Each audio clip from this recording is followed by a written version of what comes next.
Hello viewers, আসসালামু আলাইকুম। কেমন আছেন আপনারা সবাই? আজকে আমি আপনাদের তৈরি করে দেখাবো একটা স্পেশাল পুডিং রেসিপি।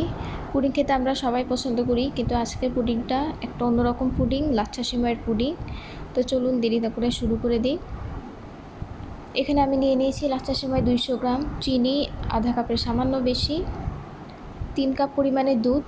এখানে 1 কেজি দুধ আমি জাল দিয়ে নিয়েছি, ডিম 5টা এবং ভ্যানিলা এসেন্স নিব।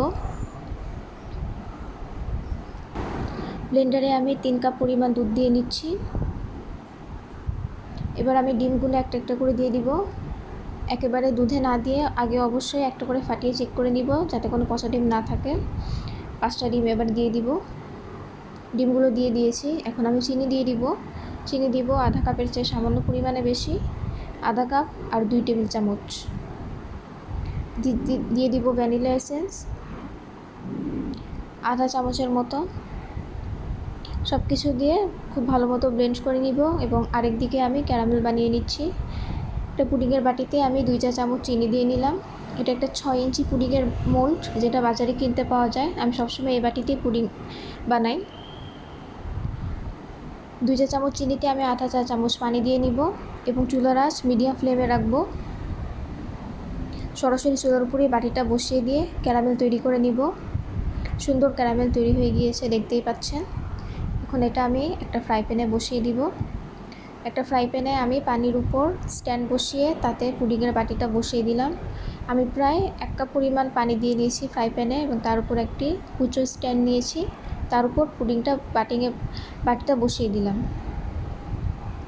পুডিংয়ের মিশ্রণ দিয়ে দিব। এখন ছেঁকে দিচ্ছি। ছেঁকে দিলে পুডিংটা খুব সুন্দর মতো বানানো হবে। মিশ্রণের উপরে সবশেষে যে লাচ্ছা সেমাই রেখেছিলাম 200 গ্রাম, সেটা দিয়ে দিচ্ছি।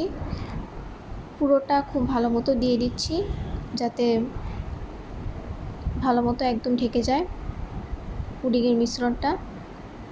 এখন আমি পুডিংয়ের বাটির ঢাকনাটা বন্ধ করে দিচ্ছি। ফ্রাই প্যানের মুখটাও বন্ধ করে দিচ্ছি এবং ফ্রাই প্যানে যে ছিদ্র থাকে একটা, সেটাও বন্ধ করে দিতে হবে এবং 45 মিনিট রাখতে হবে মিডিয়াম ফ্লেমে। 45 মিনিট পরে আমি প্যানের ঢাকনা উঠিয়ে দেখব পুডিংটা হয়েছে কি না। পুডিং আমাদের হয়ে গিয়েছে। এখন আমি ঠান্ডা করে নিব। নামিয়ে আগে ঠান্ডা করার পরে এভাবে ছুরি দিয়ে সাইডগুলো কেটে নিব।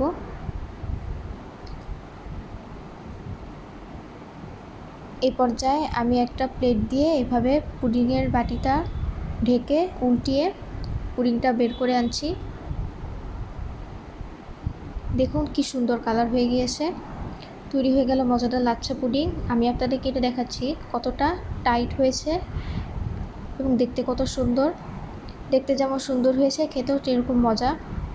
আপনারা অবশ্যই ট্রাই করে জানাবেন এবং আমার চ্যানেলে সাবস্ক্রাইব করবেন। ধন্যবাদ।